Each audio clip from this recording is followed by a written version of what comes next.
Widatul Masdar menjadi salah satu ciri Ahlussunnah wal Jamaah dalam penetapan masail akidah. Mereka hanya berlandaskan Mishkatun Nubuwah, yaitu wahyu dari Allah Azza wa Jalla, serta tidak memandang akal, qiyas, dan kasyaf sebagai bagian sandaran akidah. Justru tiga hal tersebut akan bertentangan banyak dengan nas Alkitab dan As-Sunnah, sehingga amat aneh bila ada seseorang yang mendahulukan di atas hujah-hujah Al-Quran dan As-Sunnah. Nabi Muhammad SAW pernah menegur Umar bin Khattab radhiyallahu anhu dari sekedar melihat-lihat lembaran Taurat yang sebelumnya merupakan kitab yang diturunkan dari langit, meski tidak dimasuki oleh tahrif-tahrif hasil penyelewengan tangan para pemuka agama mereka. Dan tentunya Taurat yang belum ada perubahan dari Robi-Robi Yahudi dalam konteks ini lebih baik daripada hasil kias akal manusia dan khayalan kalangan sufi. Maka sangat menarik di sini teman-teman sekalian untuk kita membahasnya lebih mendalam pada pertemuan kali ini. Maka jangan ragu untuk terus menyaksikan video ini hingga selesai agar kita menemukan fakta yang sebenarnya. Assalamualaikum warahmatullahi wabarakatuh. Berjumpa lagi dengan saya Rio Mulyadi di channel Manhaj Dakwah. Pada episode kali ini kita akan membahas tentang ajaran tasawuf yang merusak akidah Islam. Seiring dengan perjalanan waktu, semakin jauh umat dari masa kenabian, muncullah berbagai keyakinan dan ideologi dari luar Al-Quran dan As-Sunnah yang mengintervensi akidah Islamiyah. Sufi dengan ajaran tasawufnya pun ikut menodai kejernihan dan keutuhan akidah Islamiyah. Masuknya ideologi ini di tengah-tengah masyarakat menyebabkan terjadinya kegoncangan akidah pada akidah kebanyakan umat Islam. Pemikiran dan pandangan-pandangan mereka dan secara otomatis menjauhkan mereka dari akidah yang dibawa oleh Nabi Muhammad SAW. Perlu diketahui di sini teman-teman sekalian bahwa inilah salah satu dampak buruk yang harus dirasakan bila kekeliruan dan penyimpangan sangat dominan di masyarakat. Akhirnya khalayak menganggapnya sebagai kebenaran. Pihak yang menentangnya dipandang keluar dari al-haq. Dan lebih menariknya lagi di sini teman-teman sekalian bahwa bangsa barat memberikan atensi besar pada pengkajian khazanah ilmiah sufi, mencetak dan menyebarluaskannya serta menerjemahkannya ke berbagai bahasa. Tidak lain karena mereka sudah mengetahui bahwa bahaya tasawuf bagi Islam dan umat Islam bukan dalam rangka mendukung Islam.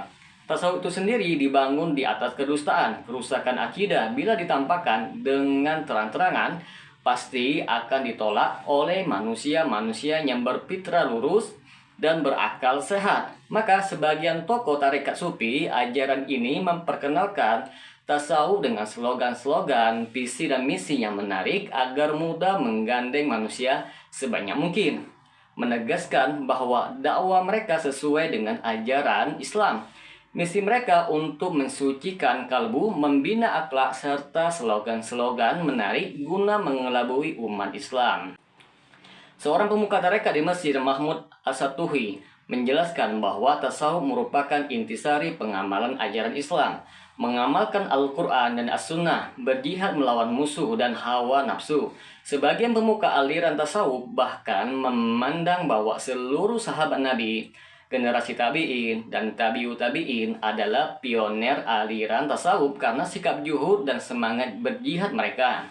Maka dapat kita lihat ungkapan-ungkapan di atas hanyalah klaim kosong dan pernyataan yang tidak mendasar. Seorang muslim yang berilmu akan merasa keheranan dengan klaim-klaim kosong tanpa bukti. Bagaimana mungkin mereka disebut mengikut Al-Quran dan As-Sunnah serta menjadi para pengikut dan penerus generasi terbaik umat? Karena dari sisi akidah terjadi perbedaan tajam antara akidah para sahabat dan kalangan tasawuf, apalagi dengan akidah tokoh besar sufi semisal Ibnu Arabi. Namun keheranan ini akan segera sirna begitu mengetahui bahwa klaim-klaim palsu dan tuduhan-tuduhan asal-asalan mereka merupakan salah satu uslub atau metode memasarkan ajaran mereka dan menjauhkan umat Islam dari kebenaran. Tasawuf benar-benar merusak akidah Islamiyah. Kekhawatiran terhadap ideologi Sufi tidak hanya lantaran kandungan penyelewengan akidah yang ada padanya, akan tetapi juga karena penyebarannya yang begitu luas di dunia Islam. Akibatnya terbentuk semacam opini bahwa kebenaran adalah apa yang ada pada kaum Sufi. Seperti pepatah Arab, wabil mitsal yatadihul maqal, dengan contoh pernyataan akan bertambah jelas. Maka di sini teman-teman sekalian, kita akan bawakan beberapa contoh bagaimana ajaran tasawuf merubah kemurnian akidah Islam. Akidah Islam telah menetapkan Allah Azza wa Jalla menciptakan makhluk-makhluknya dari Adam yang tidak ada sebelumnya, tidak dari zatnya, dan bahwa semesta alam ini bukan khalik, pencipta. Inilah akidah yang dibawa Al-Quran dan hadis Nabi. Sementara dalam kamus Sufi diyakini bahwa segala yang ada di alam ini merupakan perwujudan Allah Azza wa Jalla dengan akidahnya yang dikenal dengan Wahdatul Wujud, yaitu kesatuan wujud. Akidah Islam berdasarkan nas-nas Al-Quran dan hadis telah menentukan bahwa Allah Azza wa Jalla berada di atas langit, bersemayam di atas arasnya sesuai dengan keagungan dan kebesarannya. Allah Azza wa Jalla berfirman, Ar-Rahmanu 'alal 'arsy istawa, yaitu Rabb yang Maha Pemurah yang bersemayam di atas aras. Quran Surat Taha ayat 5. Sementara dalam ilmu tasawuf diajarkan bahwa Allah Azza wa Jalla berada di mana-mana. Akidah Islam menyatakan bahwa kenabian mutlak merupakan keutamaan yang Allah Azza wa Jalla anugerahkan kepada insan yang Allah kehendaki. Kenabian dan kerasulan tidak datang melalui keinginan Nabi dan Rasul yang bersangkutan atau atas permintaan mereka kepada Allah Azza wa Jalla. Allah berfirman, yang artinya utusan-utusan dari malaikat dan dari manusia, sesungguhnya Allah mendengar lagi Maha melihat. Quran Surah Al-Hajj ayat 75. Perlu diketahui di sini teman-teman sekalian bahwa tokoh Sufi memandang kenabian dapat diraih melalui ketekunan, melakukan riyadah, sampai seorang tokoh Sufi yang bernama Ibnu Saba'in mengatakan bahwa Ibnu Aminah, yaitu Muhammad Sallallahu Alaihi Wasallam, telah membatasi sesuatu yang lingkupnya luas ketika mengatakan, tidak ada nabi sepeninggalku. Akidah Islam menegaskan bahwa Nabi Muhammad Sallallahu Alaihi Wasallam dan nabi serta rasul yang lain juga manusia-manusia seperti orang-orang yang lain dan mesti berkewajiban menjalankan syariat. Akan tetapi Allah Azza wa Jalla memilih mereka dan mengutamakan mereka di atas kebanyakan orang sebagai utusan-utusannya. Adapun golongan Sufi berpandangan bahwa Nabi Muhammad sumber terciptanya makhluk-makhluk yang lain, yaitu keyakinan ini dikenal dengan akidah Nur Muhammad. Mereka pun membawakan hadis-hadis palsu yang menyatakan jika tidak ada Muhammad, maka alam semesta ini tidak akan pernah ada.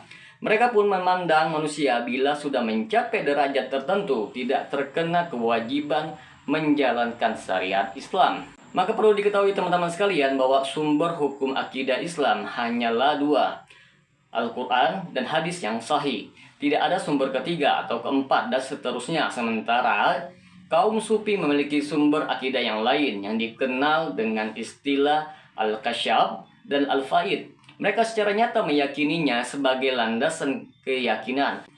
Akidah Islam menjunjung tinggi tauhidullah dan datang untuk memberantas syirik dan seluruh jenis prakteknya dan penyembahan kepada selain Allah Azza wa Jalla. Sedangkan pada ajaran tasawuf, praktek syirik sangat kentara dalam bentuk meminta kepada penghuni kubur, istighosah kepada orang-orang yang telah mati, pengagungan kuburan, dan lain sebagainya.